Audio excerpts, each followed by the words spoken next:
While we think of spontaneous sex as the height of romantic and wonderful, in reality, it's that quest for spontaneous sex that leads to the most hurt feelings and the most injury.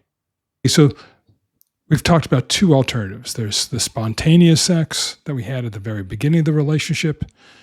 There's planned sex, but people really push back on because it feels mechanistic or too formulaic or not romantic. But there's a third alternative, and this is what I work with my couples with a lot, which is what I call responsive sex. In sex therapy, there's a term called responsive desire. And this was really made famous by Dr. Emily Nagoski in her book, Come As You Are, which is an incredibly great book, and you should read it if you ever get a chance. But when Nagoski talks about what responsive desire is that we don't come to the bedroom ready to go. I mean, sometimes we do, but a lot of the time we have to get there. And I'm not talking about foreplay. Foreplay is really a part of sex. By the time we're doing foreplay, we know where we're going.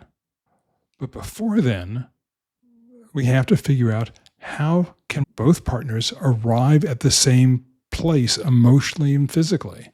There's a really famous study back in, it must be 60 years ago now, Masters and Johnson, and they said they were the Bible about sexual response.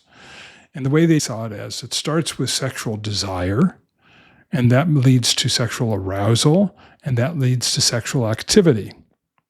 But it turns out, as Nagoski points out, that's not quite actually how it happens. Sometimes it does, but not a lot of the time, especially for more mature or ongoing relationships. You don't necessarily both start at a high level of desire. And so the goal of responsive sex or responsive desire is to start the process. Spontaneous sex is like you're sitting on the couch and you realize you're hungry and you go into the kitchen and you eat a sandwich and you say, now I'm full. But responsive sex is a little different. It's like, I don't know. Maybe I'm hungry, maybe I'm not sure. Maybe. And you and your partner put out a couple of drinks, a few little appetizers, and you start talking and you start eating and nibbling a little this and that. And suddenly your appetite wakes up and you say to yourself, whoa, turns out I am hungry after all.